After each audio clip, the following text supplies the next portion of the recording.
assunto é para peritos ou para assistentes técnicos? Esse assunto é para ambos. Por quê? Porque o perito judicial, a função do perito judicial é auxiliar o juízo na busca da verdade. Ora, se existe alguma legislação que o perito possa auxiliar o advogado ou o juízo, que às vezes não se sabe que se aplicava aquele caso, a gente tem que saber também. Então serve para o perito, por quê? Porque o papel do perito é a busca pela verdade. E ele precisa saber da lei para poder auxiliar o juízo na busca da verdade. E também é para assistente técnico, por quê? Porque as leis que eu quero apresentar aqui para você, ela vai mostrar como que se adequa ao interesse do cliente. Então, vai mostrar o melhor caminho. Ora, se o papel do assistente técnico é encontrar o melhor caminho para o cliente que o contratou, esse material também é para o assistente técnico. Então, eu quero que você imagine a quantidade de imóveis que são financiados diretamente com a construtora. A quantidade de lançamentos que são feitos aí todos os dias, a quantidade de pessoas que estão adquirindo seus imóveis e estão tentando, com a aquisição desses imóveis, conseguir o tão sonhado sonho da casa própria. Ter uma casa própria é o sonho do brasileiro e faz muito tempo que esse é o sonho do brasileiro. Então, imagina, para você saber o tamanho desse mercado, o tamanho do mercado que você está se inserindo, é só você imaginar a quantidade de contratos que são feitos diariamente com as construtoras. E por que eu estou trazendo esse material nesse momento? Porque a economia ela começou a dar os primeiros sinais de melhoria.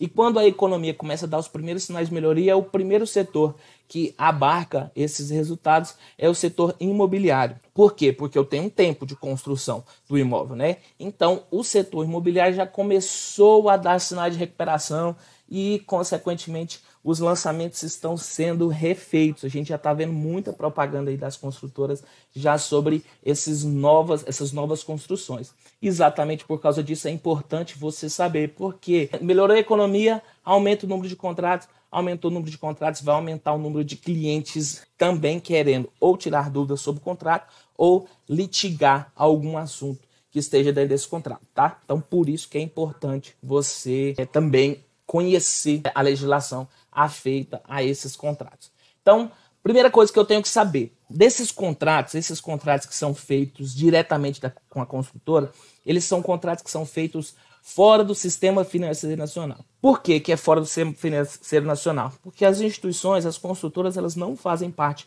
do sistema financeiro nacional. E aí, primeira coisa, a gente tem que entender o que é o Sistema Financeiro Nacional. O Sistema Financeiro Nacional é o nome que a gente dá para o conjunto de instituições públicas e privadas que compõem o mercado financeiro brasileiro. A função do Sistema Financeiro Nacional é fazer a ligação entre os agentes superavitários e os agentes deficitários. Então, tem alguém que é superavitário, tem mais dinheiro do que o necessário para a sua sobrevivência, e essa pessoa vai fazer o que com o dinheiro? Deixar debaixo do colchão? Não, ela vai levar até algum agente financeiro, algum agente do Sistema Financeiro Nacional. Eu vou usar o exemplo mais claro aqui para vocês, um banco. Então, você tem um tanto de dinheiro, não vai utilizar esse dinheiro agora, o que você faz? Deposita na sua conta. Por quê? Eu não posso deixar debaixo do colchão, eu não posso sair com esse dinheiro no bolso, eu não posso deixar com o meu primo, o meu amigo, nada disso. Eu vou levar no banco para que o banco guarde esse dinheiro para mim e o banco vai te dar ali um cartão de débito onde você pode ter acesso a essa quantidade de dinheiro que você quiser. Então, o banco é um dos agentes do Sistema Financeiro Nacional. É um dos agentes do sistema financeiro do que a gente chama de subsistema operativo. Eu tenho o subsistema normativo, e esse subsistema normativo aí é composto pelo Conselho Monetário Nacional, pela CVM, pela SUSEP, pela Previc, pelo Banco do Brasil, pelo BNDES, pelo Banco Central e as instituições auxiliares. E eu tenho o subsistema operativo. Dentro do subsistema operativo, que é quem opera o sistema financeiro, eu tenho quem? Eu tenho os bancos, eu tenho corretoras, eu tenho sociedades de crédito imobiliário, cooperativas de crédito. Então, são os agentes que estão operando no subsistema operativo.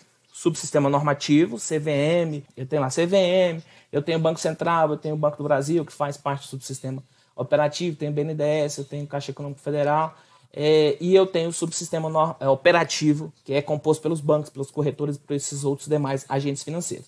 Então, o que o Sistema Financeiro Nacional faz? Ele vai ligar o agente superavitário, que é quem tem mais dinheiro do que precisa para sobreviver, aquele que tem menos dinheiro que precisa para sobreviver. Ele vai estar no meio do caminho. No meio do caminho, ele vai permitir a comunicação entre esses dois agentes. É isso que o Sistema Financeiro Nacional faz.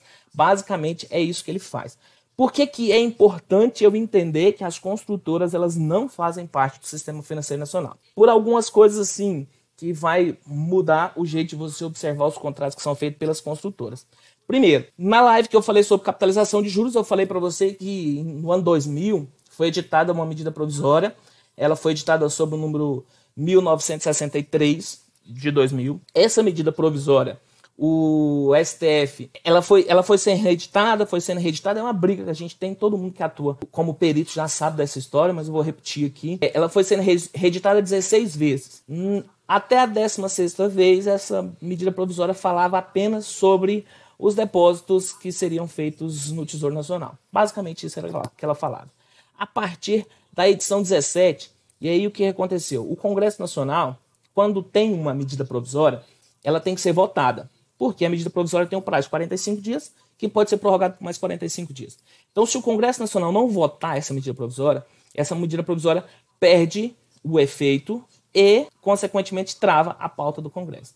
Quando chegou lá no ano 2000, a gente estava ali no final do governo Fernando Henrique, havia uma celeuma muito grande entre o governo e o Congresso Nacional, e o Congresso Nacional tinha um monte de medida provisória travando a pauta do Congresso, e o Congresso falou o seguinte: olha, nós não vamos analisar o mérito das medidas provisórias, nós vamos apenas aprovar todas. Então, todas as medidas provisórias que tiverem que aprovar ela para destrancar a pauta do Congresso. E o que aconteceu?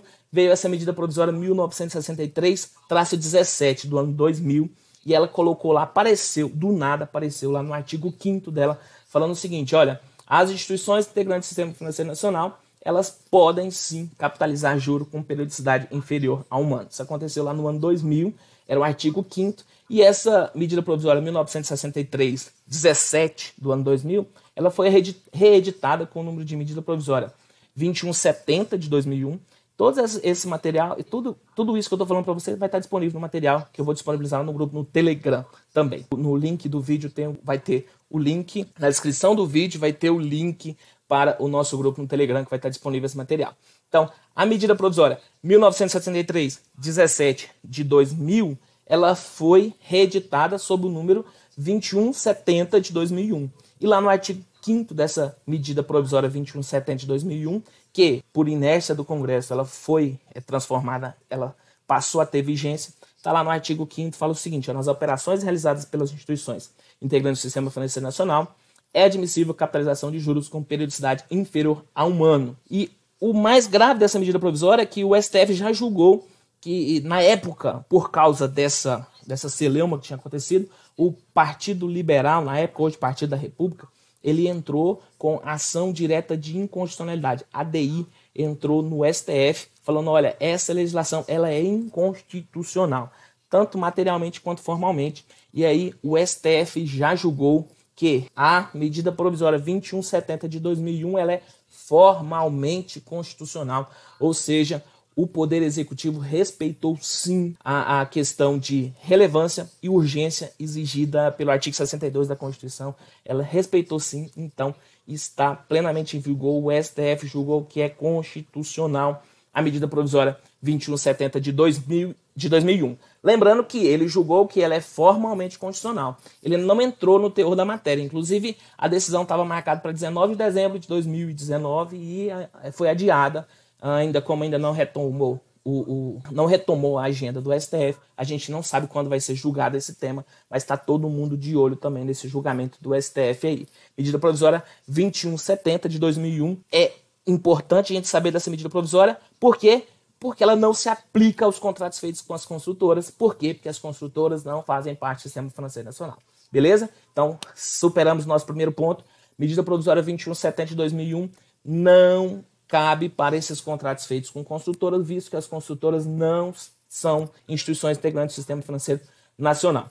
Além disso, tem outra coisa interessante, a súmula 539 do STJ.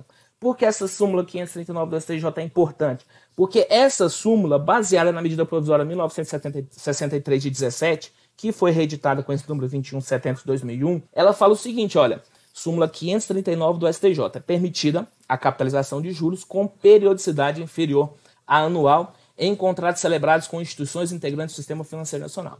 Ora, se as construtoras não são instituições integrantes do Sistema Financeiro Nacional, elas não podem aplicar a capitalização de juros. E aí você fica atento que você vai ver que quase todos os contratos, eles vão sim aplicar a capitalização de juros na maior cara lavada. Esse material faz parte da comunidade Perícia Bancária, de onde veio esse tem muito mais. Se você ainda não é assinante, o link para você fazer a assinatura está aqui na descrição do vídeo. Se você gostou desse conteúdo, curta esse vídeo, comente e se inscreva no canal. Toda segunda-feira às 17h07 temos uma aula ao vivo e prática sobre perícia bancária. Aqui na descrição do vídeo também tem um link para você se cadastrar e ser notificado para a próxima aula. Eu deixei também um vídeo para você que eu acho que você vai gostar e o YouTube está colocando outro vídeo para você assistir também. Clique para se inscrever no nosso canal. Te vejo na próxima semana. Um grande abraço.